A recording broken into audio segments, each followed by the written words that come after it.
Hey, let me introduce to some and present to others Mr. Neely Fuller Jr. He is live on the line from Washington, D.C. Somebody asked me, is Mr. Fuller in the studio with me because of the clarity when the usual suspects are not playing with it? Asked me if he was in the studio. No, he is emanating from Washington, D.C., and I am here in Columbus, Ohio. So without further ado, let me introduce to some and present to others Mr. Neely Fuller Jr. Mr. Fuller, good morning. Good morning. All right. How are you, Mr. Fuller? I'm still learning. You are still learning. We were using that term all weekend long about still learning. Good. Okay. We're going to talk about this. As usual, you can call in 1-877-932-9766, or you can Gmail me, the numeral 7, Mr. Bobby, BOBBY at gmail.com, and I will try to get to them. But let me see here. Please. Oh, yeah, the usual suspects. Okay, what we are going to discuss today is a very interesting topic. It's called Question Everything, but Remain Focused. Question everything, but remain focused. Mr. Fuller, when you hear that, what does that make you think of, to question everything but to remain focused? Well, first of all, you question everything because you come into the world questioning. The babies are born asking questions, even when they can't speak. They are asking questions. They are looking around in wonderment. And we continue to do that until someone tells us to stop doing it. Sometimes we're trained not to. And sometimes people who consider themselves to be parents tell their offspring, don't ask so many questions. Just shut up and don't ask any questions. You're asking too many questions. Well, according to the logic of the universe, there's no such thing as too many questions until, logically speaking, all questions are answered. The very fact that a question exists means that there needs to be an answer to that question. And so, therefore, that's just the logic that came with the universe. That's a package deal. So that's the first part of your question. Now, what was the second part? But remain focused. You're asking questions. Okay, now you come into the world asking questions. What's going on? What is all of this? What is this arrangement? What am I doing here? At some point, we all ask that. What am I doing in this world at this particular time? What am I supposed to be doing? What's my assignment? We all think that, either directly or indirectly. What am I supposed to be doing? What are all these other people doing? What are they doing it for? I mean, I see people coming and going and doing this and doing that. And how do I fit into this? I think everyone asks that question, either directly or indirectly, in the recesses of their mind, if you want to say that. Then you try to get focused on what it is you're supposed to be doing, because you look around in the world that you were born in, and people are doing this, and they're doing a little of everything. Those things that are correct, those things that are not correct. So the focus should be somewhere along the way.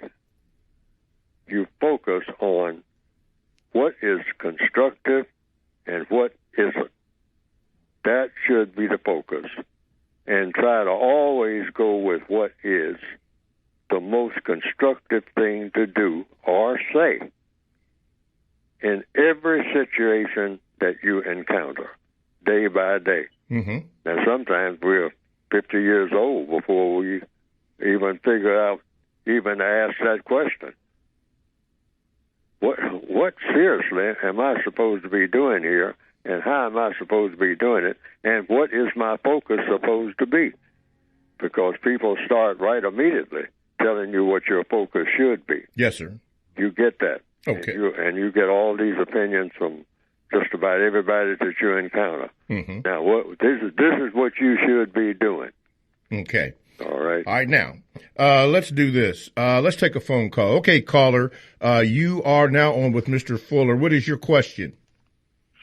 Hello, Mr. Fuller, Mr. Bobby. Good morning. This is Joe Carter from Harlem.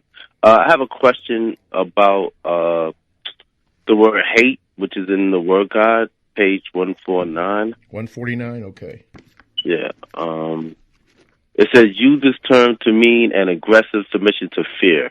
And it has an explanation saying one hates what one fears. So I'm kind of confused on exactly what that definition means. Sorry about the noise. Okay. Mr. Fuller, did you understand the question about hate? I think I did. He said he's kind of confused about the definition saying is submission to fear. Yeah, aggressive submission to fear. Yeah, page 149, Mr. Fuller, in the Word Guide. I just opened it up. Right. Mm-hmm. I have it here before. Okay. And, that's what I wrote. Hate. 149. Yes, sir. Word Guide, yes. Use this term to mean an aggressive submission to fear. And the explanation is one hates what one fears. That's really all I had to say about it. I thought I said more than that, but that's really all I had to say, and I think that I thought about that quite a while before I made that 2-line entry. Mm-hmm. Hate. Use this term to mean an aggressive submission to fear. And the explanation is, for doing this, one hates what one fears. And I've seen that in action, and I've probably participated in it myself.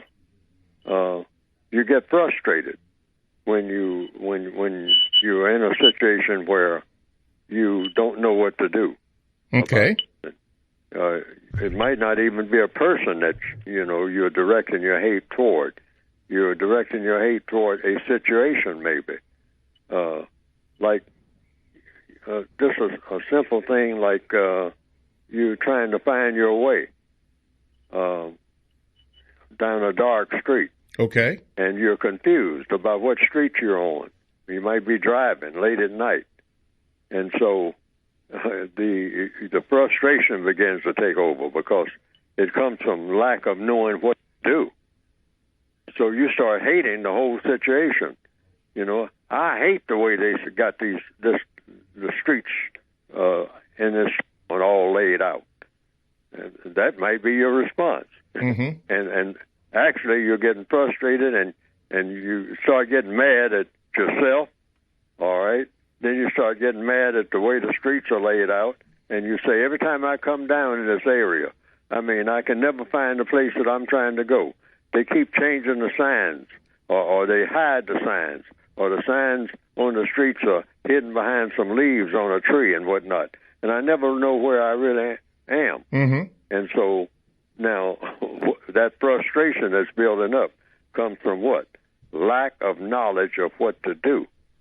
So you really fear your situation. That's where that fear comes in. Yes. That fear comes in from lack of knowledge of what to do. And you hate what you fear. And when we in a counter-racist society, in a racist society, which is what the whole world is, this is where that hate comes from among the white people. Yes. Who hate non-white people. If there's going to be any hate at all, it comes from, first of all, they fear non-white people. Okay. All right. And some people have said, like Dr. Francis Cress Welsing has said, it's the essence of it, the core of it, is genetic survival.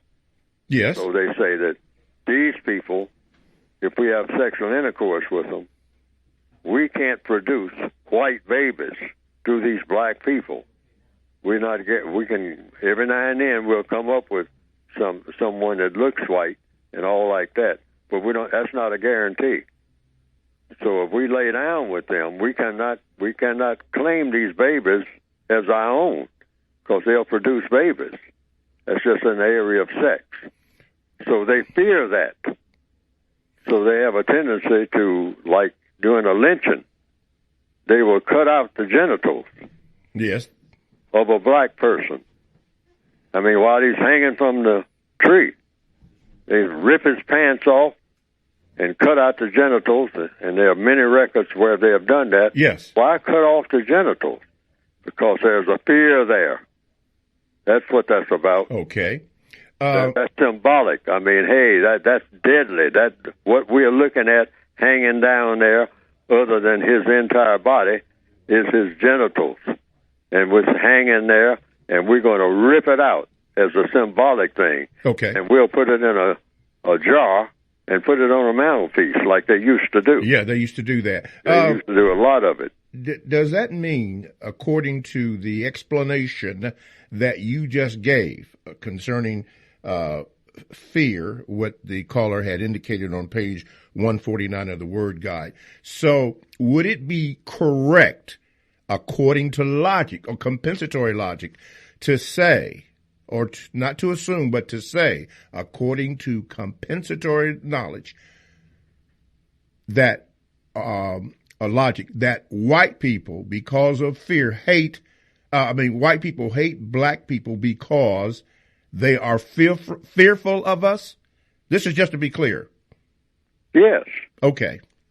And so they set up a whole system, I mean, where we got to watch these people closely, and not only watch them, we got to dominate them. And dominate them in what? Just in sex? We got to dominate them in everything. Everything, okay. 24/7. You don't let them do anything except a whole bunch of stuff that you want them to do that doesn't make sense, that's going to be detrimental to them. That's what you let black people do. So that's the essence of white supremacy. The basis of it is fear. And so if we're going to talk about solving this problem, every black person on this planet has to be willing to sit down with white people and say, what about, we guaranteeing that we're not after your genetics. We're not trying to wipe you out genetically. What about setting up an arrangement? Because we're always talking about preserving species, so we can do that in a logical way if they're willing to go along with it. Okay. But then if there are other fears there that we are not aware of, then that's another story. Yes, sir. All right? And we're going to have to take that into consideration. But the first thing, if we're going to solve this problem, and while we're on this subject, we might as well just go all the way. Go ahead. We got to find out what it is, everything in detail, and be honest enough and not be thin-skinned like a lot of black people are. We don't want to be told what white people really think because it hurts our feelings. We got to get rid of that. Yes, sir.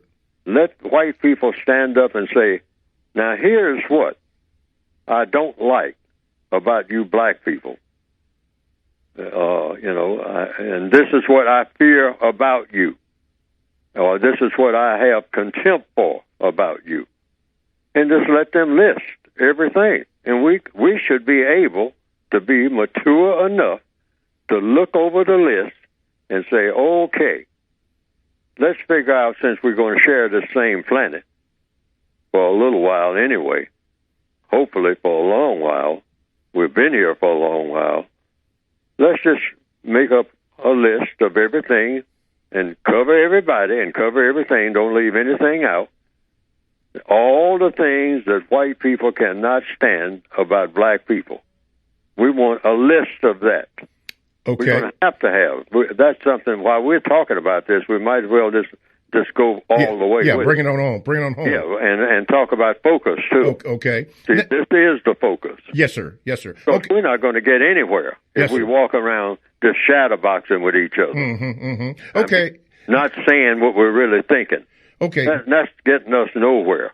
And pretending that, we're doing a little hug in here and a little hug in there and acting like we love each other and all like that. I mean, and we say, well, just put the pedal to the metal on the pretense. That's what we've been doing. Yes, sir. And we've been doing this decade after decade after decade after decade. And we all know that we're doing this. We're just playing with the race issue.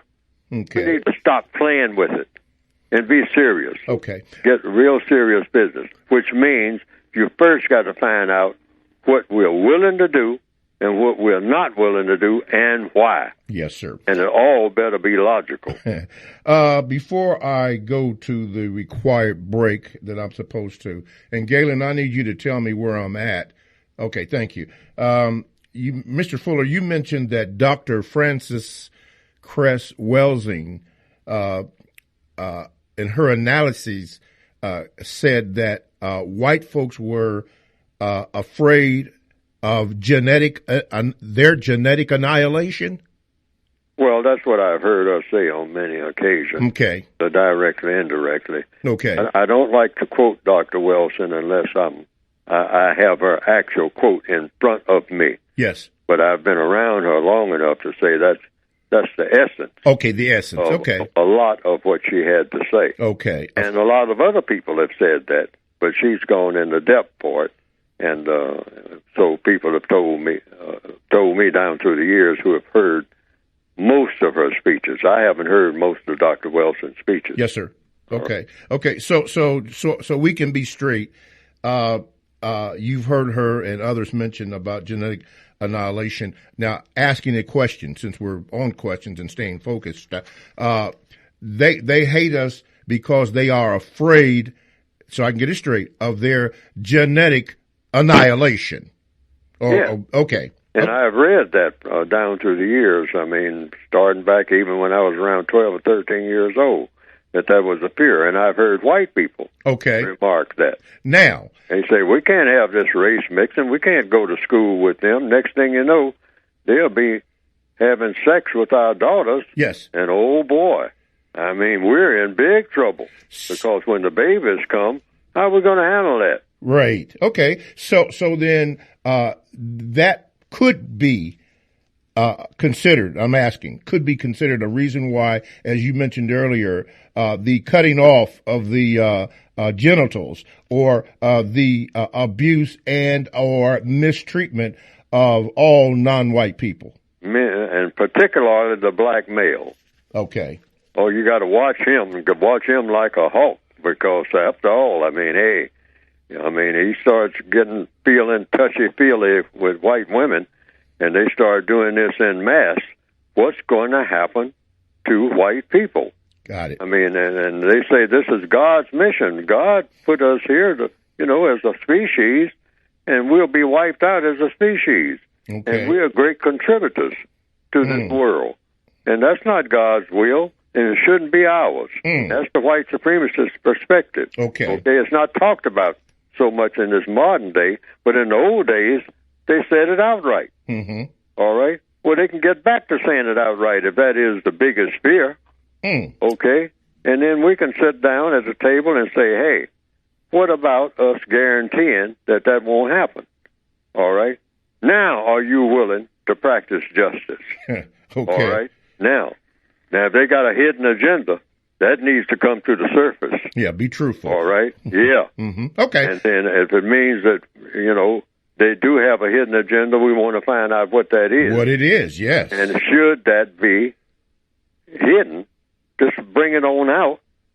And if they're just saying, well, you know what, when it comes right down to it, we just think that we need to mistreat you people. Now, if they put that kind of, and this is what we should be, and this is why I've written my books. Yes, sir. To force them to have to say that outright, rather than keep playing these games generation after generation. This is why we question it. Yes. Got it. This is what all these questions are about. Okay, let me do this here. And once it is very clear, then that just means total war. Okay. We shouldn't be wishing that at all.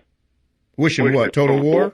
No, not at all, because we got that now. Yeah, we have that now, and, right. And to push it all the way, I mean, where we just have mass slaughter, Ooh. I don't think that's what the Creator had in mind when we all were created. Yes, sir. Okay, let me do that this. That should be the black perspective. Okay. TalkTameItRadio.com is a 24/7 no-charge worldwide broadcasting facility with hosts delivering on various topics such as news, lifestyle, sports, law, health, wellness, religion, and politics. And here's three that I'm going to share with you. One, the Quay Morgan Hill Show. Two, All in Our Family. Did I get that right? Okay. And Talking Sports Plus with Mr. Bobby. Now, all these shows are exclusive to TalkTameItRadio.com. All you have to do is go to the TalkTameItRadio.com homepage, click on programs. There's a list of all the current programs that TalkTameItRadio.com carries. Give it a listen. It's called sampling in the business. Give it a listen, see if you like it or don't like it. Make your comment or click it off, whatever. But you have the power, which you heard on many of our station IDs. But anyway, all this is exclusive from TalkTameItRadio.com, radio the way it should be heard. My name is Mr. Bobby. I am the co-host of the Compensatory Concept with Mr. Neely Fuller Jr. And our focus today is question everything, but remain focused. And we have Mr. Fuller speaking about that. You can call 1-877-932-9766, or you can Gmail me at the numeral 7, Mr. Bobby, B-O-B-B-Y, at gmail.com. How long do I have to go before break? Because I want to read this Gmail. 5? Okay, good. Thank you. Okay. The usual suspects are in place, so this is why we're doing what we do. Okay, here's a question from the Gmail, Mr. Fuller. This is a third in a series of questions. You answered questions 1 and 3 in previous shows, but this is the question number 2 of 3 questions, and again, you answered the other 2. This person, Mr. McKeon, he's from the concept called London, England, as a matter of fact. He said this: how white supremacists continually use non-white people to fight their battles against other supremacists. Why do they do that? Oh, because that saves them from having to do it. It's logical. If you can get somebody else to do all your fighting while you sit with your feet on the desk all day or sit somewhere on a beach sipping wine or whatever you do, watching the sailboats go by, and somewhere 5, 6, 700 miles away, or a couple of thousand miles away, you got some black people with AK-47s and whatever pistols and machetes and whatnot. You got dark-skinned people with machetes running all over so-called Latin America, chopping each other up. Or you got black people in the Congo killing each other and whatnot. And so you just keep tab on them, make sure that the fight keeps going, keep dumping ammunition in there, and and sending them just enough food to get enough strength to lift that rifle and kill some more villagers down the road. Keep it going. Hey, keep those fires burning. Keep those black people, keep those dark-skinned people everywhere, all over. Wherever you find dark-skinned people, keep them killing each other, and we will reap the profits. In fact, their whole economy will be based on getting rifles from us. We'll take all the mineral wealth out of there and just leave them with nothing but just enough to have enough food and enough guns to keep slaughtering each other. That's all we'll leave them with. As far as building railroads and highways and having everybody peaceful and whatnot, and having everybody have plenty of food and health care, that's out. Not for these dark-skinned people on this planet, not on planet Earth, under the system of white supremacy. The white supremacy is not about that. White supremacy is about having them slaughter each other, and then when we get a little bored, we slaughter some of them just to keep in shape, and that's the way we'll do forever. That's the plan, forever. Forever for what? For the system of white supremacy, the greatest government that ever was, the most powerful, the most ingenious, and keep it going. Keep those rifles firing. Keep those cannons firing. Keep those villages burning. Wherever you find dark-skinned people, and we enjoy it, standing back watching it. Could you say they make a sport of it like they do game hunting and different kind of concepts, such as the concept of Africa or wherever they feel to do this stuff? Totally. Totally. That's their amusement. Okay. Killing. Three things that people want: fun, glory, and material comfort. All people want that. The white supremacists get that from mistreating people of color. So killing is their thing. Yes, sir. Not only just killing, because you can't kill. That's why some black people say, well, they're planning on killing all the black people, all of the people of color on the planet. Oh, if they wanted to do that, we'd have been gone. All right, because they have the capacity to do that. But they don't want to do that. Why kill off your source of amusement? Mm. See, it's like, you raise foxes in order to do what? You preserve foxes in order to do what? To go fox hunting. That's what. Yes. And so you kill off a few thousand, all right, and you keep a couple of hundred, okay? And then you build it up so it's a few thousand again from your 200 or 300, and then you kill them off so that you got 200 or 300 left. Wow. And they just keep doing that. That's the plan. Wow. You don't have any other plan. None. Zero. Wow. Every dark-skinned person on the planet has to understand. Okay.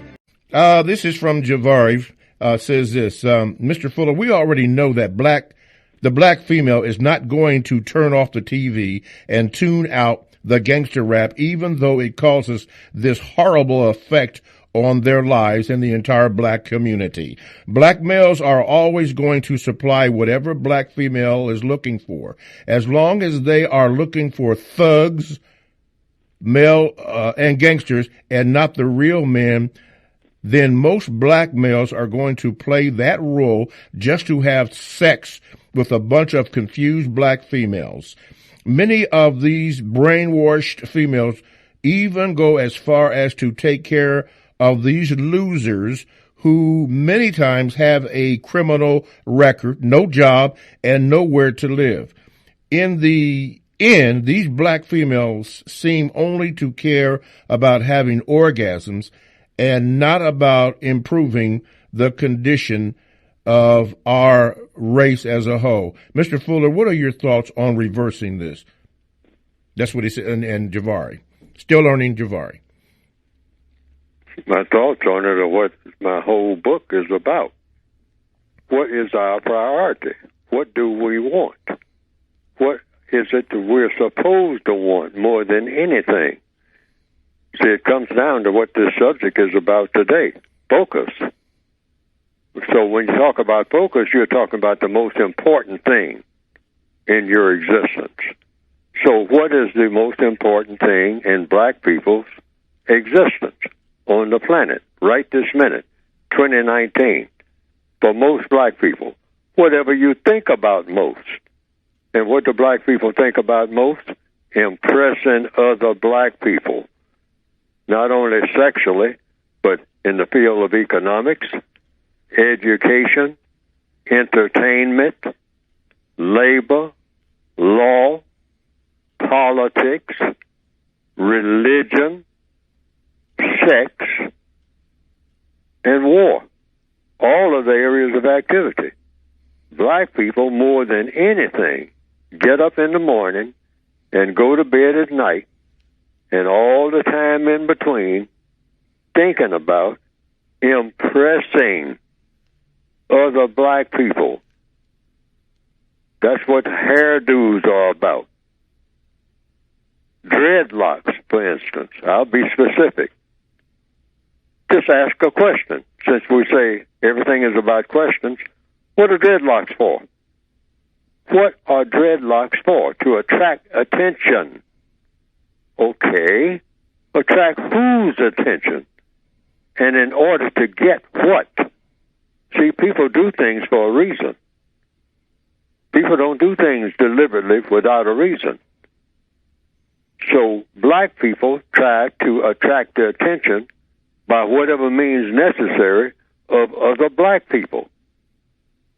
And once we get their attention, here's where the problem is. what do we do with the attention that we got? Mm-hmm. Every black person should ask that. Now, I'm out here trying to attract everybody's attention. Some of us just try to attract attention by throwing a brick through a window. All right, everybody looked around to see, I thought I heard some glass breaking. What's that? And so I'm standing there with a stack of bricks, and I'm throwing these bricks through windows. And you say, well, why is he doing that? I'm attracting attention. I got your attention. I'm throwing bricks through windows on a city street. So I got your attention. Now, here's where the problem comes, in essence. Now that I got people's attention, mainly other black people, Mm-hmm. what am I going to do with the attention that I got? See, that's that second part that I always talk about on this program. Part one. Black people are we're excellent at doing part one of anything. Mm-hmm. But then when it comes down to part two, which means the explanation part, why are you doing what you're doing? Mm-hmm. And that third question, what's going to be the result? Okay? Or rather, that's the fourth question. Yeah. Yeah, fourth. Yeah. Mm-hmm. That comes under wants. So, not to get too far away from the original question, see, that is what this is all about. Yeah, and this is a huge Mm-hmm. fault of Mm-hmm. black people. We have to get rid of our focus. And that is painful to every black person on the planet and most non-white people. Mm-hmm. That's painful to tell us to get rid of the main thing that we think we should be doing with our time and energy. And it's not just black females. It's black males. It's all non-white people. We are trying to get each other's attention, and we have no logical reason for doing so. None. So does that... If you ask us, Yes. okay, now that you got everybody's attention, all eyes are on you, and I've seen this in situation after situation after situation. That's how I came to that conclusion. I've even examined myself as a younger person. Why am I telling all these, making all this noise? I'm trying to get people's attention.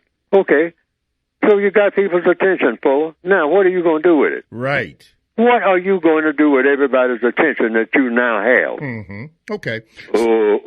Yeah. I don't know. Before we go to talking about Negro Fuller. Okay. That's what that is. Okay. Before we go to speak about your book, which we're getting ready to do, and pardon me for the interruption. Are you saying that you've got the attention now? You lobbied or whatever you did to get it. You got it, but it's apparent that you don't have a plan to replace whatever it was that you were trying to get. Would that be correct? You didn't have a plan to replace it.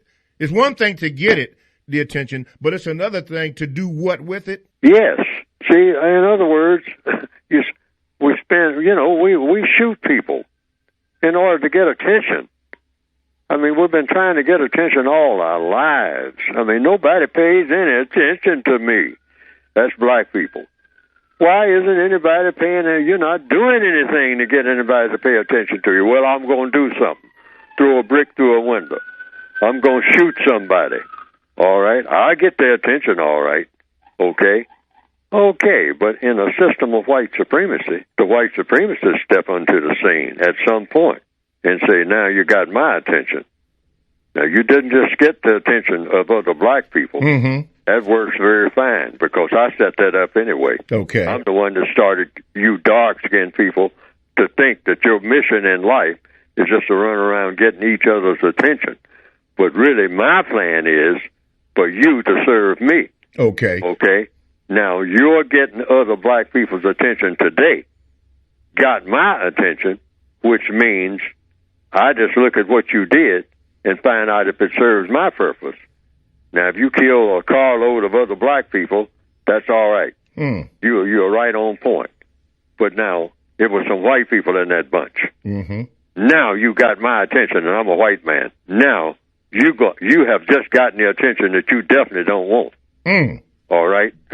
Yes. Okay. And I'm going to put a hurting on you like you wouldn't believe. All right?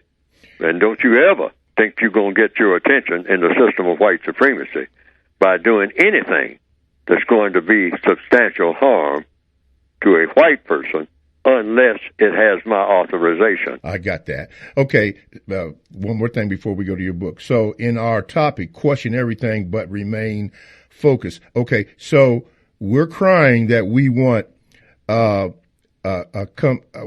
want to eliminate white supremacy racism. And then we have to, okay, it's one thing to say we want to eliminate it, but then when we do that, we have to have a plan to replace it with compensatory justice. Is that correct? We have a plan to replace it with justice. That's right. Okay. But black people are not telling the truth. What do you mean? We're not telling the truth when we say that that's our focus. Our focus is, like I said, if we tell the truth, and we've got to stop lying about that. Okay. Our focus is to get the attention of other black people. If you stop and think, all you have to do is just watch us.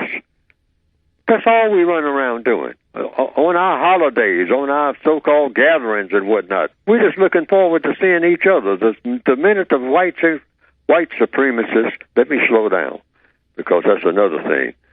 We get hyper, as that's another characteristic of black people's desperation with themselves and with each other and with the white supremacists. We are desperate people, and we always sound like it. We're shrill. Neely Fuller, right this minute, is being shrill. That's a characteristic that you pick up in the system of white supremacy. Mm-hmm. Okay. Okay. So what do we actually do, and what do we do it for? Yes. We want to attract the attention of other black people. Black people want that more than anything. And it doesn't make any difference how we go about doing it. If it means shooting in a crowd of black people, we got your attention. Now, we're going to pay dearly for that. Yes, sir. If the white supremacists didn't authorize it, all right?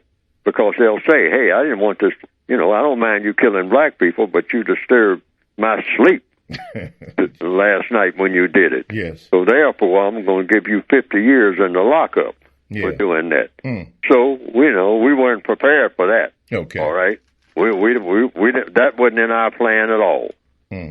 Okay. But it should have been, because that's exactly where we're going. Exactly where we're going. Okay. And black people have to be sophisticated enough to say, now I'm going to shoot in this crowd of people, and I'm going to do 50 years. Okay. All right? They're giving me the signs here. So, yeah. Okay, I got to do this because they're giving me the signs. Go okay. Right Thank you. TalkToMeRadio.com. Where you go download the TalkToMeRadio.com app to your cell or to your tablet. That's radio the way it should be heard. My name is Mr. Bobby. I'm the co-host on the Compensatory Concept with Mr. Neely Fuller Jr. We are way over the time, but this is the time that Mr. Fuller has to talk about his book. So, Mr. Fuller, in the remaining 8 minutes that we have in the first hour, go ahead and speak about your book. Well, the book is designed to try to give us focus on what black people are here on the planet for, non-white people, at this time in 2019. That's what the whole book is about, all the volumes.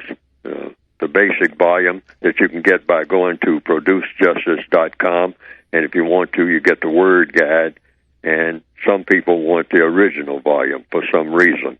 That's why I brought that back onto the press. Yes, sir. But the revised expanded edition, the 2016 edition, is there. And it's a textbook workbook for thought, speech, and our action for the victims of white supremacy, which is racism. Racism is white supremacy. White supremacy is racism in the system of white supremacy. And so the book is designed for the victims, telling them what to do. Because your life, what you call your life, is not going to make sense until you get on your assignment, in my opinion. And your assignment is you're supposed to be solving the world's problems. That's what you're here for. problem solving. Yes, Why? sir. Because you have problems. So the book is designed to help you to get rid of the biggest problem, which is racism, and replace it with something better, which would be justice. Yes. Go to producejustice.com. Producejustice.com. Okay. And what will come up on the screen is the method for ordering the book. Okay. Producejustice.com. Producejustice.com. Okay. How many minutes do I have, please, sir? So I can know what. Okay, good. Thank you. Okay, Mr. Fuller, this is another Gmail. Says this, hope you're well, Mr. Fuller, and not eating, I'm not going to say the name, but that chicken place. Anyway, that's given all the, well, anyway, that chicken place. You know what I mean. Okay, anyway, it says, we keep trying to address white supremacy as if it is a single entity or a monolith. The fact is most white people have no idea what it is or how it works. They consider it normal because it's been this way since they were born. I have identified 4 main levels of control that they use. Only the top level actually has any sway over the system itself. Number 1, the poor whites who live in trailers are mostly hooked on drugs and alcohol. Number 2, the whites we see every day at work who are tax slaves just like us. Number 3, rich whites who live in gated communities and rarely come in contact with other races. And number 4 of the identity, the rich, the white elites who have hundreds of millions and billions of dollars that are descendants of those who created the white supremacy system. For them, white supremacy is just a tool to control all races. Mr. Fuller, if we apply the code to these groups separately, I know it will work better than lumping all whites into the same category. That's what they do to us, but they have the power to do it. It is not useful for us. However, Mr. Fuller, to take that same approach, do we take that same approach if we're going to solve the race problem? Well, I don't understand the question. Take the same approach of what? Well, whatever they doing to us, we do to them, I guess is what he's saying. No. I have said in the earlier part of this program, first of all white people, whether they live in trailers, it doesn't matter, or whether they are in castles, just be honest about where we're going with all of this. What is the ultimate objective of what we are all doing on this planet? Because for one thing, the white supremacists have kept everything going as far as mistreating people. They have made a religion out of mistreating people. That's what white supremacy is all about, dominating and mistreating people of color. And also, they practice on each other. They glorify death. Death. We see that everywhere, on television and whatnot. Death. I mean, death is something you're supposed to enjoy. That's why they print most of the literature is about death. Most of what you call the Shakespearean classics, it's all about worshiping death. We're talking about books that are very thick, that fill the libraries. You go into a library, sometimes they will have these books have been handed down for years, for hundreds of years, and they will build a building when people are sleeping on the steps of these buildings that don't have a shelter. And you got dark-skinned people sleeping out on the steps of a very ornate building. Now look at this. Look at this insanity. Here's a person who is flesh and blood, who is freezing to death on the steps of an ornate building. I mean, with gold in the walls and all like that, and all kind of statues that cost millions of dollars. They'll say that they're priceless and whatnot. And then squeezed in between here, you have books that are handed down for years. Shakespearean classics, the original copies, et cetera, et cetera, et cetera. And when you open these pages, it's all about somebody planning to kill somebody. I mean, stop and think about it. Now, you have a whole world based on this type of nonsensical thinking. Now, on the corners, and right now in 2019, what are they talking about right now? Mr. Rogers. But, I mean, okay, Mr. Rogers, from what I've seen of Mr. Rogers, oh, yes, that utopian world. I mean, oh, yes. But, see, they ease that in between all this other stuff. Mm-hmm. All right? Okay. Wait a minute. We're going to pick that back up on the second hour. Sir. Okay. TalkTainmentRadio.com, the world's greatest radio the way it should be heard. Thanks for listening. Stay tuned for the second hour. I'll let Mr. Fuller finish that thought. TalkTainmentRadio.com, radio the way it should be heard. Thanks for listening to The Compensatory Concept with Mr. Neely Fuller, heard exclusively on TalkTainmentRadio.com, the world's greatest radio. The most important question in all racial matters is why. One should always ask it. Radio, the way it should be heard. You've got the power.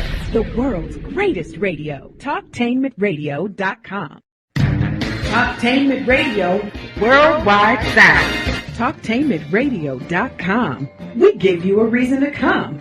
The world's greatest radio. We give you a reason to stay. Radio, the way it should be heard. You got the power. The views and opinions expressed are those of the host and guest and not necessarily those of TalkTainmentRadio.com, the management, the staff, or K&E World Network, LLC.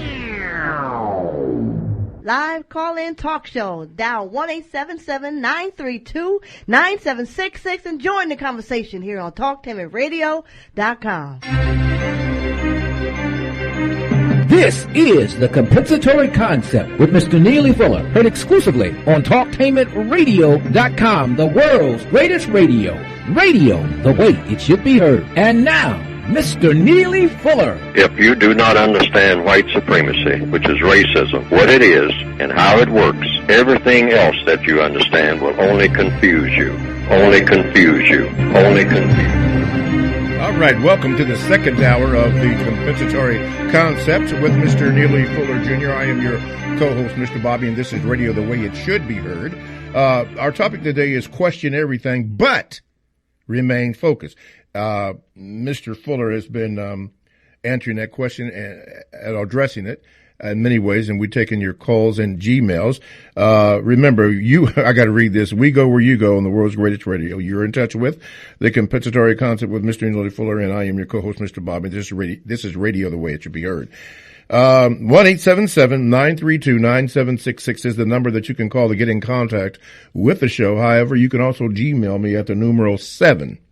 Mr. Bobby, BOBBY at gmail.com, and we will try to get those on. If not, then you will be in line, and then we'll read that. Okay. Donations. We need about $600 more. Okay. So that's out the way. Okay. Mr. Fuller, you were speaking at the end of last program, and you were using the example that, I guess it's a movie that's coming out starring, Tom Hanks, Mr. Rogers. You were making a point. Could you continue with that, please, sir? Well, I looked at maybe 5 or 6 episodes of Mr. Rogers, I guess, in total, many years ago. And I liked the program. Okay. All right. But now but this is not the main program. Okay? I mean, Mr. Rogers should be everywhere. Okay? Or at least that basic theme, the basic theme of Mr. Rogers, not so much, I didn't particularly care for the slogan, I like you as you are. If I understand, I think his intent, but I would hope that Mr. Rogers wouldn't like me as I am, because in the system of white supremacy, there's no logical reason for anybody to like anybody. None. Because we are a terrible people, both white people and non-white people, in this system of white supremacy. Why? The system of white supremacy is anti-like. Anti-like? Anti-like and Okay. anti-love. Okay. Anti-justice. Okay. Because justice and love are one and the same. There's no difference.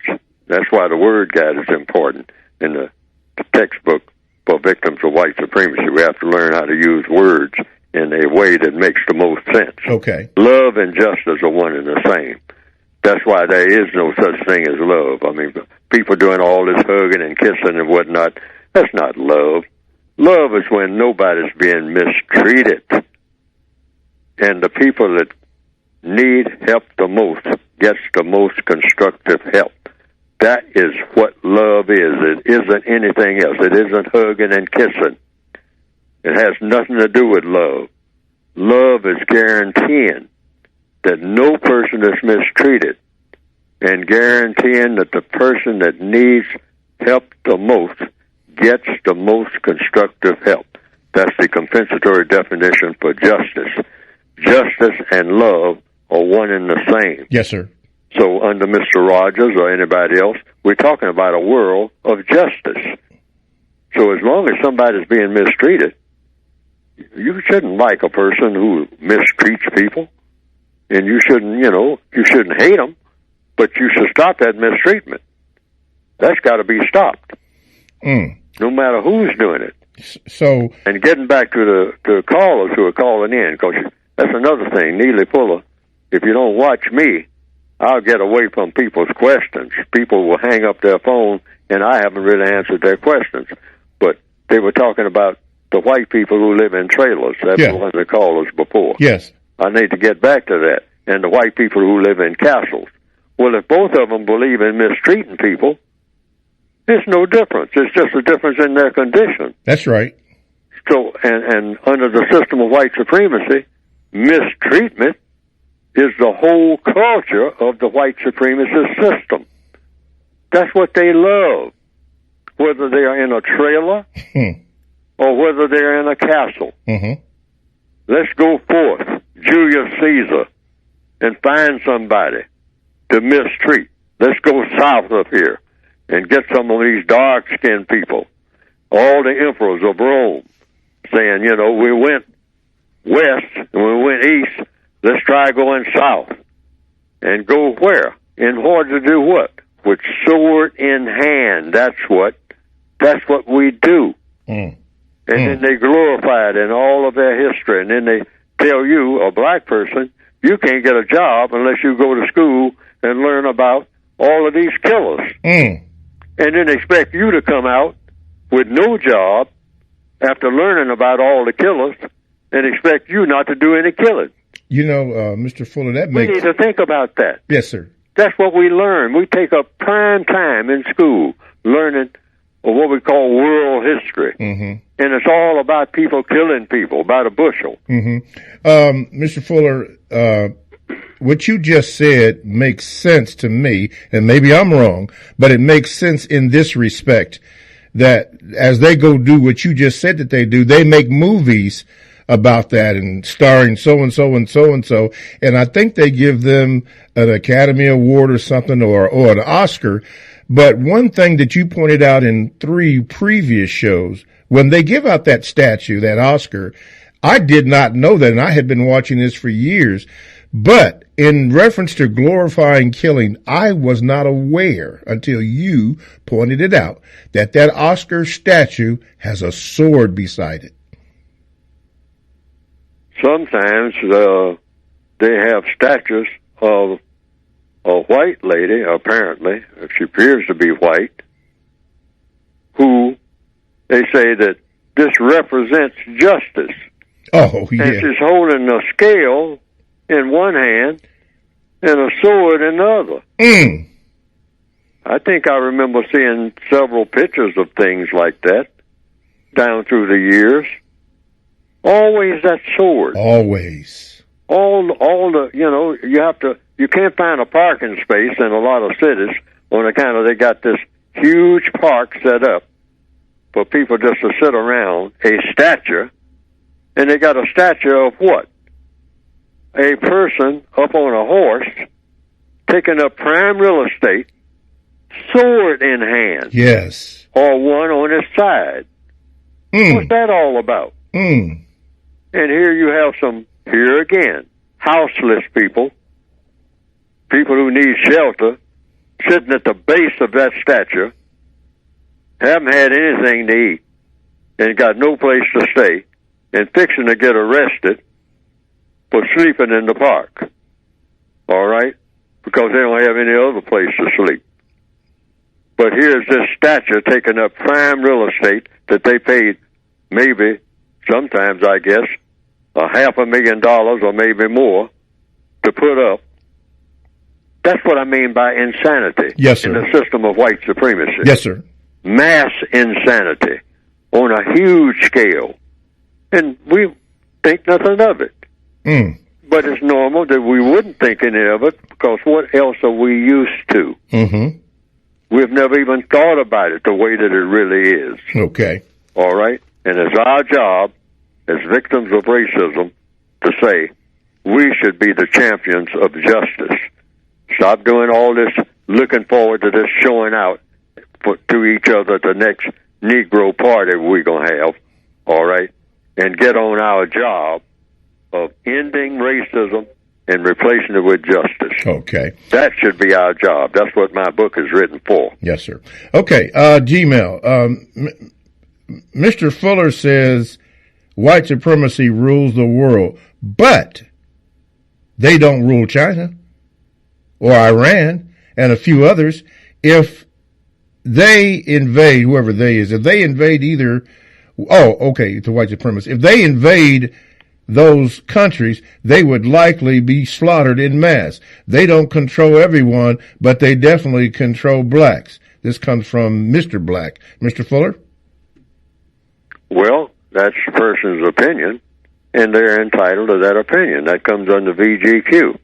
I have taken the position that the white supremacists here in 2019 of this planet dominate all non-white people 24/7 in every area of activity.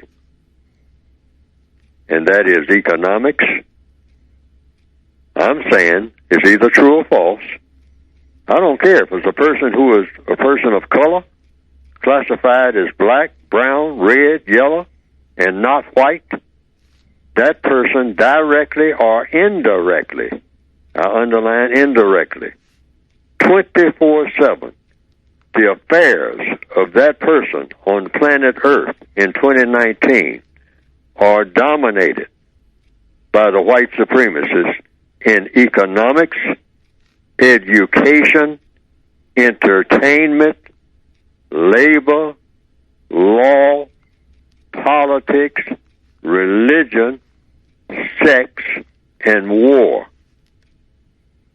No exceptions. Now, the statement that I just made is either true or false. I said if you're a person of color, either directly or indirectly, they dominate you. Even when and that includes all of the non-white people who have never seen a white person, never seen a picture of a white person, don't even know that white people exist. They're on some island somewhere, maybe. But those who are classified as non-white, who the white supremacists do the classifying now, they decide who's white and who's not. Nobody else does this because nobody else got that kind of muscle. The white supremacists decide what color you are, what color category you're going to be in. Sometimes the white supremacists have been known to take non-white people and say that they're white temporarily. All right? Till the bullets start flying. Then that's when all those non-white people that thought that they were white find out that they're not. Mm-hmm. Because the white supremacists are just that shrewd. They do the classifying. Mm-hmm. All right? To this question, before we take our break here, but to this particular question that this person asked, could it be addressed by the statement that you make every time this program airs, and sometimes even during the program, which is simply, if you do not understand racism, which is white supremacy, what it is and how it works, everything that you understand will only confuse you. Everything else that you understand will confuse you, and we have a very... If you're going to dominate people, and the white supremacists know this, what did they do? They confuse all of the non-white people on the planet. We are a confused, messed up people, big time. Not just black people in the Northwestern Hemisphere, non-white people everywhere. All over the planet. Mm-hmm. And regardless of their so-called, quote-unquote, ethnicity, if they have color in their skin, you better believe the white supremacists tell them what to do and what they better not do. White supremacists tell them what to do and what they better not do, and not only that, they back it up. Wow. Now, there are no exceptions to that. Mm-hmm. Now, Neely Fuller just said that non-white people all over this planet, under the foot of the white supremacists, that's either true or false. I'm saying it's true. There are a lot of non-white people who are sitting in castles. Oh, yeah? And, you know, and a person walk in there and say, these people got food all over the place. They got, you know, they are oh, man, the buildings are tall and wonderful, and the streets are clean.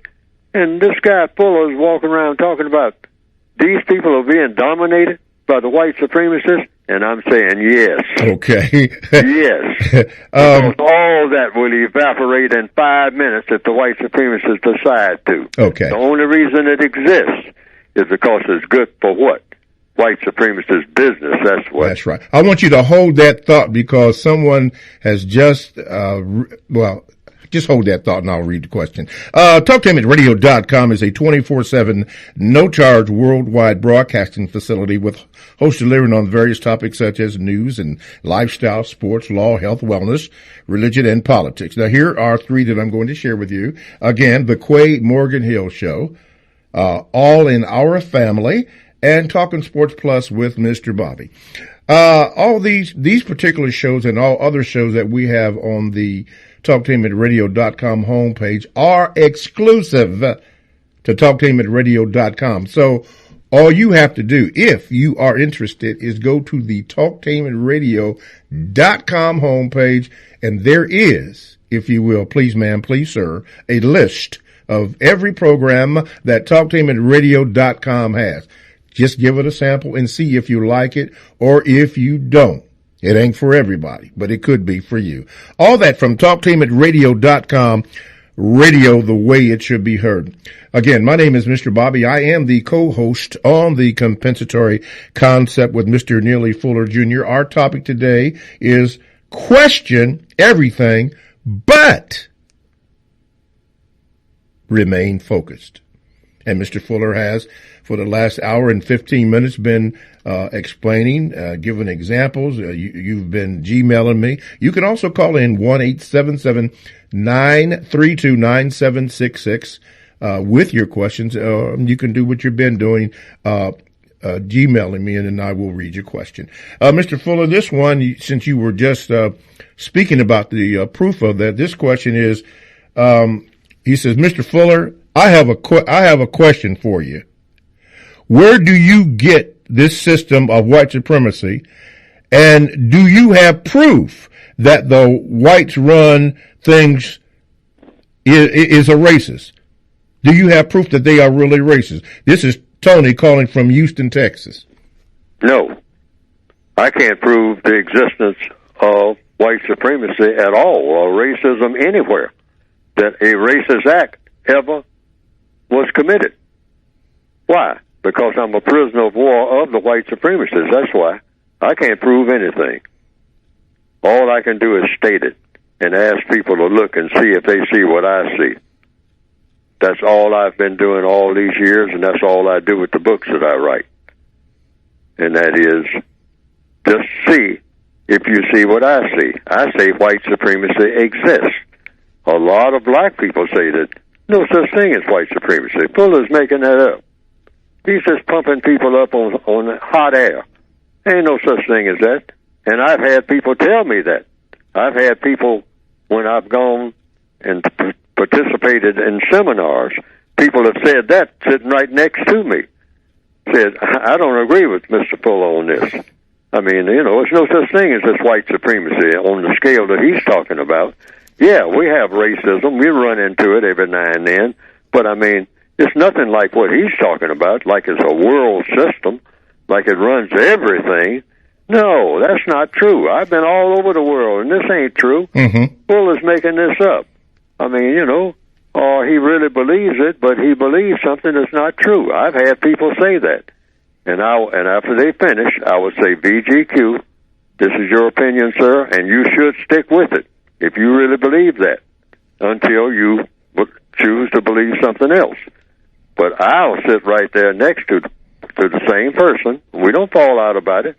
And I say, I've taken my position because I've never seen anything that says it is not true. Okay. I have never seen it. Okay. I've never had anybody even, take me into a situation where they say, now this is something you don't know about.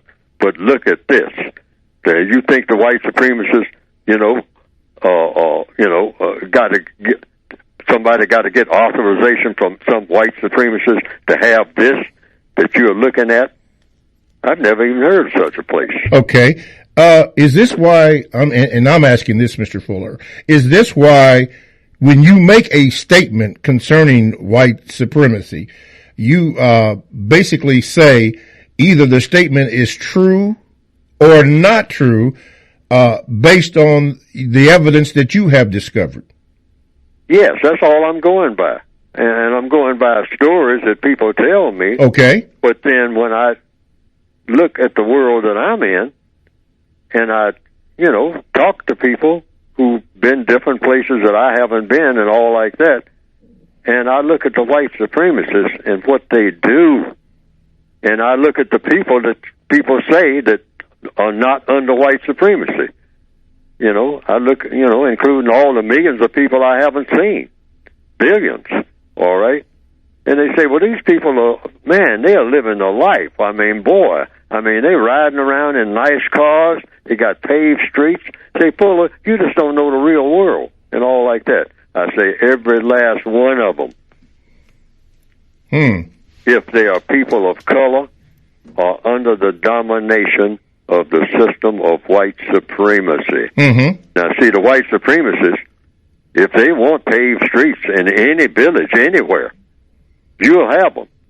But it's the white supremacists got to authorize it. Okay. You don't get none of that.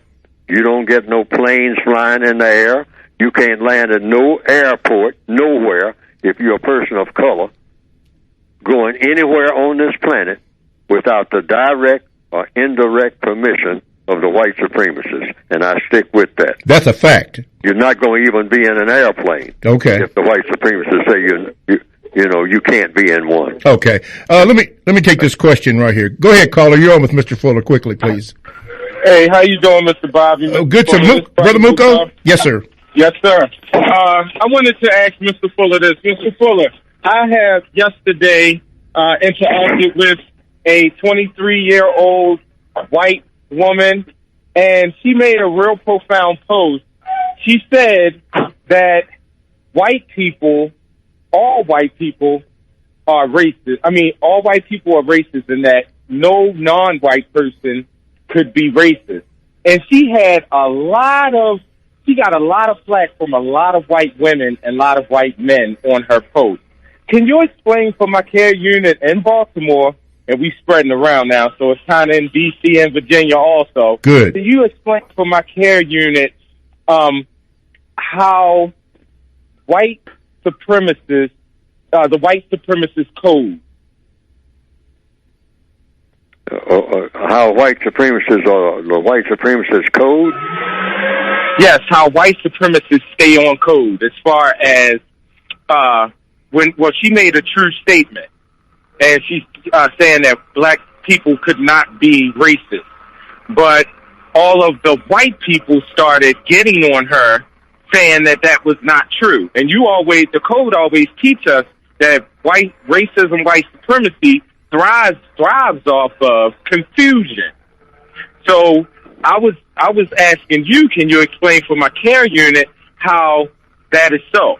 How that when a white person is off code by giving us, too much information, that they get penalized by other white supremacists. Did I explain that clear enough? Yes, sir. If I think I understand your question, see, the word confusion is a word that you can't focus on because the white supremacists thrive on confusion. Now, what is confusion in its perfected stage is when a person is an expert or a group or experts at taking all sides of every argument and they're working together. All right? See, that's what you got to understand. You always assume that as a victim of white supremacy. People who have been interrogated sometimes, they call it the good cop, bad cop. All right? A lot of people have heard that expression of the soft cop and the mean cop. See? Now, here you are in the interrogation room, so the tough cop comes in to interrogate you, or the Gestapo, or whatever you want to call it, the militia. So here comes this one person into the room, the interrogation room with you, and he's rough. He's cursing you out. I know you did this, I know you did that, and we're going to hang you at 6 o'clock tomorrow morning, and blah, blah, blah, blah, blah, blah. All right. And then he says, I'll be right back. So he leaves the room. So here comes the other militiaman. And he comes in and he says, my partner, I mean, he's having troubles at home with his wife and all like that. So he's kind of taking it out on you, buddy. I mean, I don't think that, you're guilty of anything and all like that. So you can just tell me your side of the story. I'll listen to you. He doesn't want to listen to me. He doesn't, he's kind of a bad influence over the entire atmosphere here. I mean, well, we work with him and all like that. But you look like a nice guy. I don't think that you did the stuff that you did. And if you did it, it's probably just a little mistake that you made. And we can work that out. All right. What he's doing is softening you up, all right, because you were really, you were stressed out under that first interrogator. Now, this interrogator is slick, all right? He's going to have your head chopped off tomorrow, too, okay? But he's going about doing it like he's going to let you walk out of there. So the white supremacists know that technique worldwide. One white supremacist comes in and he tears up the whole village. And the other white supremacist comes in, sometimes in the guise of religion, and says, oh, this was terrible. What my people did to you. Oh, this is awful. Let me offer you my hand. I mean, if I had known he was going to do this, oh my goodness, this is a mess. And so they'll come in and they'll straighten everything out. Now what you have done, you say, oh, there are some that are working for me and some that are working against me. But really they're winking at each other. They're working together, aren't they?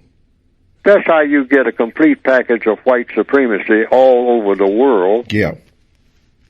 Hundreds of years in a row. Because that's how it works. The other one comes in and cleans up everything and makes it better than it was in the beginning. So now you say, it's not white supremacy. It is white supremacy. Because they're still in charge of everything. You ain't running nothing. All right, even the place where you are. There's no black people, no dark-skinned people running anything on this planet called Earth that the white supremacists don't pull the strings. What do you see on the cover of the book of The Godfather? Come on. You see strings being pulled. That's an illustration. Also on the film, when the opening scene, when you show the name of the movie, Godfather, and right next to it is what? A hand with puppet strings. Strings, yeah. That shows you how the entire system of white supremacy works. Good example. And non-white people are all puppets on the end of the string, even when they don't think that they are. Even those who are residing in castles and riding around in limousines all over the world, the dark-skinned people. Who gave you that limousine or the model for the limousine? You say, well, you'll find a person, who says, well, I'm Asian, and I got my own auto factory. Oh, yeah? Where did you get it? I just got a Gmail from the brothers in London, England, the concept called England, and just wanted you to know that the compensatory concept does have a world planet reach. People are listing South Africa, French Guiana, some of the places I've been getting in Germany, I'm told. I haven't said anything, but I'm told that. And then here from England. So the word is getting out. I was in Grand Prairie, Texas last week, and down there, it's being discussed. So it's getting out. And maybe that's why the usual suspects are getting nervous. I don't know. But anyway, I just wanted to do that, share that with you. Okay, our topic today is question everything, but remain focused. And Mr. Fuller has been addressing your Gmails and also your questions concerning that subject. Okay, Mr. Fuller, this comes from Justice Soldier saying this. Mr. Fuller, ending white supremacy and producing justice can be looked at as two very, and he capitalized this, separate tasks. Would the following end, and he has this in capital letters, the system of white supremacy? Number one, blacks, guaranteeing that no black person is mistreated. And number two, blacks, guaranteeing that the black person who needs the most help gets the most constructive help. Thank you. In regards, Justice Soldier. I don't understand the question. Sounds kind of convoluted. That's my fault. I don't understand the question. There's a lot of questions I don't understand. But I guess if I understand what the question is, if I can focus on that, the concept of justice applies to everybody. There's no such thing as partial justice or a little bit of justice. People use that. They'll say, well, I want some justice. No such thing as some justice. It's either justice or it isn't, because justice is absolute. Laws change. Justice remains the same. So you have to have a definition for justice that makes the most sense. That's why I came up with a compensatory definition for it, and it applies across the board. Without breaking it down, you just simply say, in every situation, everywhere on the planet, right this minute, everybody, wherever he or she might be on this planet called Earth, you're supposed to be in the process of guaranteeing that no person is mistreated. That's number one. Number two, you're supposed to be in the process of guaranteeing, wherever you happen to be, that the person that needs help the most gets the most constructive help. Now, that person might be you. So that's what you do. You try to get the most constructive help, because you are the person, when you look around, looks like everybody else is getting help but you. So you're the person who is in great need of the most constructive help. But if it's somebody standing next to you, somebody in a wheelchair, that might be just a simple thing of everybody got on the bus, but here's somebody in the wheelchair who's having a hard time, there's no lift there, and they got to get on this bus. This is the last bus. So everybody on the bus, starting with the driver or whomever's in charge, but everybody should be interested in getting that other person on that bus because there's a vacant seat there, and if there's any way to get that person on the bus and fold up that wheelchair, get that person on the bus. Why? That's the person that needs help the most. Just something like that. Everywhere on this planet, every minute of the day, that's supposed to be going on with everybody. Everybody's supposed to be trying to guarantee that no person is mistreated. Now, there'll be some person on the bus who says, hey, we got to get this bus moving. I'm going to be late for work. All right? But you got to take into consideration of the person who needs help the most. Okay? And we need an entire world that runs on that type of idea. Mm-hmm. Everybody wakes up in the morning with that type of idea in mind. That's where the focus should be. And the concept of racism and everything else, that'll disappear just on that alone. That's why I'm saying everybody should just get on a justice kick. Focus on that. In every situation that you're in, Mm-hmm. if you get confused, just say, wait a minute. Are we guaranteeing that nobody's mistreated here? And are we guaranteeing that the person that needs help the most is getting the most constructive help? That's for everybody. Doing that? That's for everybody, okay, black all right. and white. Okay. If we just do that, we are carrying out the mission of everything that we're talking about on these programs every week and everything I've written in my book. Just that mission. The ultimate goal is to produce justice, and then, as a balanced thing, the environment that we're in, which Mm-hmm. is correctness, and that will bring about peace all over the planet, which is the ultimate goal. The ultimate goal is just not have a bigger fight between white people and black people. That's no goal at all. Or fights among black people for any reason. Fights among anybody for any reason. So let's go straight to the jugular. Is anybody being mistreated here? Yes or no? And if somebody in the back of the room holds up their hand, okay, come forward and make your case. How you are being mistreated. Mm-hmm. And we look at it and say, this person is being mistreated. Now, who's causing the mistreatment? Well, stop it right this minute. You're asking questions. Yeah, that's it. Because you'll get there. All you need to do is just what? Ask questions. Because that's the process for solving every problem. Questions and answers. Yes, sir. We don't want to lose that focus. No, sir. No, Right. sir. Okay. All right. TalkTameRadio.com. We go where you go. Download the TalkTameRadio.com app to your cell or to your tablet. That's radio the way it should be heard. My name is Mr. Bobby. I am the co-host on the Compensatory Concept with Mr. Neely Fuller. But it is at this particular time, even with what the usual suspects have attempted to do, that we have Mr. Fuller address his book. Mr. Fuller, take the floor, please. Yes. Now, you can get the book by going to producejustice.com. The book supposedly is supposed to cover just about everything that we have been talking about on all of the programs that I've been on for several years now. And the book covers just about everything it should, either directly or indirectly.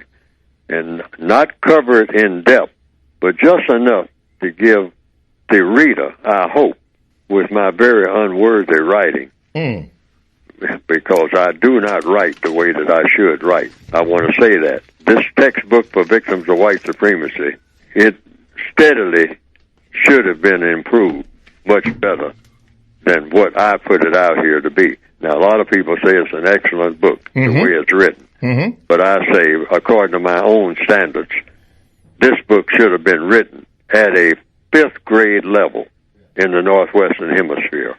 But it's very hard to write at that level on the subject of counter-racism if you have an arsenal of extra words. Because the one thing that we should get in the habit of doing, and that is try to simplify everything. Take complicated things and make them as simple as you possibly can. Yes, sir. Particularly if you're talking about solving this problem of racism and replacing it with justice. Try to simplify. So I haven't done that with this book, but I tried to. But writing in a simple fashion is not easy to do, and covering certain subjects like racism. But you can get the book by going to producejustice.com, and it has a complicated title, but that complication is cleared up in the book itself. And the book is written for the most part, I hope, simple enough for the average person to understand what's being said. Mm-hmm. But go to producejustice.com. The book is designed to help the individual person on a daily basis to replace the system of white supremacy, actually replace the system of white supremacy, not just talk about it and just, give some thoughts about it and then that's it. No, the book is designed to help a person, an individual person, in his or her comings and goings each and every day, what you say and what you do, that will help replace the system of white supremacy with the system of justice. Go to producejustice.com. That's producejustice.com. And you will see the method for ordering the book. Okay. And one more thing before we get off of that.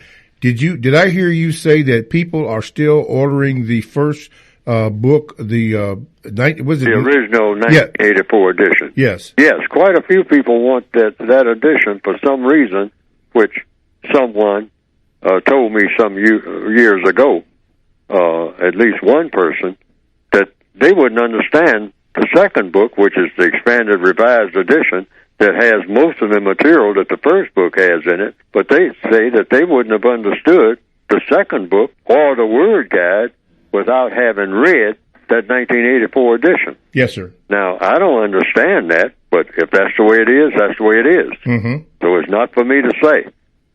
So I have all three of the books up there. I have the basic 1984 edition, then I have the revised expanded edition, which is twice as thick almost. Yeah, it is. All right. It is. Yes, and that's the 2016 edition. And then I have the word guide that will apply to both volumes. Okay. Right. All righty. Mm-hmm. All righty. 1-877-932-9766, or you can Gmail me at the numeral 7, Mr. Bobby, BOBBY at gmail.com. And like I said previously, I did receive a communication while I'm here at the station from some people over in England who are listening to the program live. Personally, I think it's wonderful, but it ain't about me. It's about getting this message out. Okay, Mr. Fuller, this comes from George. He just says this. He says that, Mr. Fuller, this is VGQ here. I'm going to break it down, but I would like for you to make comment. I realize it's VGQ. He says, Mr. Fuller, VGQ here. I'd like to break down the 9 areas into one thing to improve each. He says economics, black bank. Number 2, education, homeschool. Number 3, entertainment. Number 3, entertainment, no gangster rap and minimal TV. Number 4, labor, start your own business. Number 5, law, stop drug dealing. Number 6, politics, stop voting for either party. They both hate us. Number 7, religion, end Jesus dependency and do for self instead of waiting. Number 8, sex, ignore white feminism. That's their problem. And number 9, war, learn to shoot guns accurately like whites do. Still learning, George. He would like your opinion on that, Mr. Fuller. He understands it's VGQ, but he would like you to say something about that. Well, he said what he said. I can't say anything else other than that. See, that's code. I can't editorialize what somebody else is saying. I can simply say everybody heard what he said, and or read it, and if it's there, it's there, and you take it for what you think it may be worth in doing what? Replacing the system of white supremacy with the system of justice. I I can't pass judgment on other people's VGQ, Victims Guaranteed Qualification. Victims Guaranteed Qualification is a term that I invented to keep black people from going at each other in arguments about how best to deal with racism. Mm-hmm. We need to eliminate all arguments, not just arguments about racism, but black people should stop arguing about anything. And how do you do that? By asking questions and giving answers and letting everybody have their say, and don't offer any rebuttal. Just say, well, study it and see what you can do with it that will result in what? The best, the most constructive results, because that's all you're really looking for in anything. What produces the most constructive results? So you can do that without arguing with people. That's. I think that can be done. I think that's just a simple process. But initially, the one thing you don't want to do is say that the other person doesn't know what they're talking about or something like that, or that's inadequate, or you should do this and you should do that. Just leave it alone and let the person see what the effect of what he or she has said. That's what you go by. What is the effect? And make sure that anything that you do or say has a what? Constructive result. If it produces a constructive result, that's it. Neely Fuller is not the testing ground. No person should be the testing ground for any other person's opinions. What you do is look at the result, and the result is going to be the testing ground for everybody's opinion. Mm-hmm. So everybody should be able to give, that's the United Independent Factor, part of the title of the book. Everybody should be able to give their opinion of anything. And then you put the opinion to a test and see if the test has a constructive result, not a non-constructive result. Because if the people of this planet do everything that produces a constructive result, then what? Logically speaking, we have a world the way it ought to be, because everything we do is constructive, not non-constructive. Everything in all areas of activity. That's it. Okay. How about this Gmail? It says, Mr. Fuller, have you ever met or do you know of a white person that is not a racist? By racist, I mean that individual white person has never mistreated any non-white person in their life because of their color. No, I've never, I don't see how that's possible in the system of white supremacy. I'll just answer like that. I don't see how that's possible. I'll answer that broadly and individually. I don't see how that's possible. Why? In the system of white supremacy, a white person is doomed, you might say, to mistreat people based on color. A white person can't function in the system of white supremacy and not mistreat people.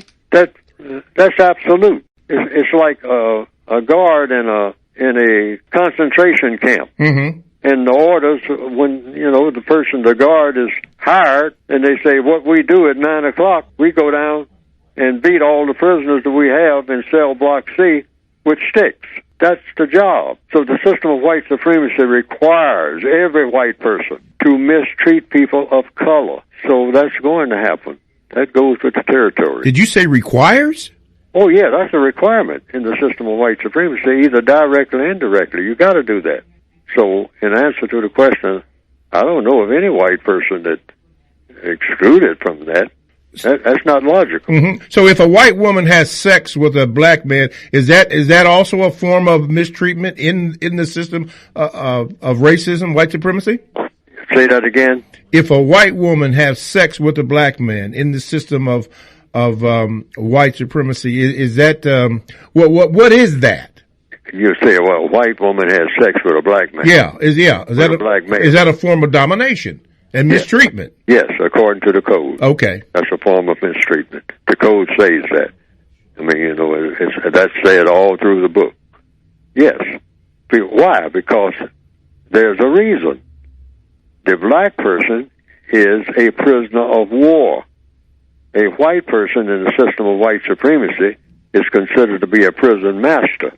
So a prison master having sex with a prisoner of war in a concentration camp, which for black people is the entire planet. The entire planet is a concentration camp in the system of white supremacy.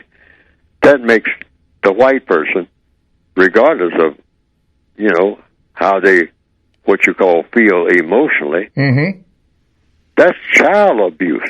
That's prisoner abuse. Okay. That's what that is. Is that the same as these teachers here in this area, public school teachers, having sex with the students who are underage, like 12, 13, 14-year-old boys? Same thing. Okay. Same thing. It's the equivalent. It's child abuse. Why? Because the non-white person is in the position of a child. A prisoner of war is in the position of a child. A prison master having sex with a prisoner of war is taking advantage of the prisoner. That's all it is.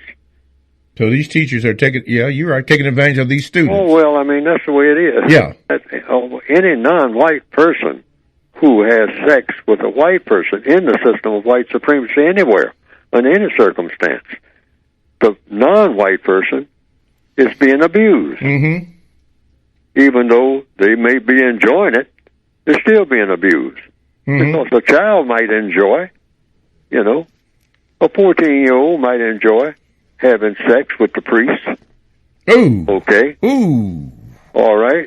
Ooh. But the 14-year-old is being abused. That's the logic. Yes. Wow.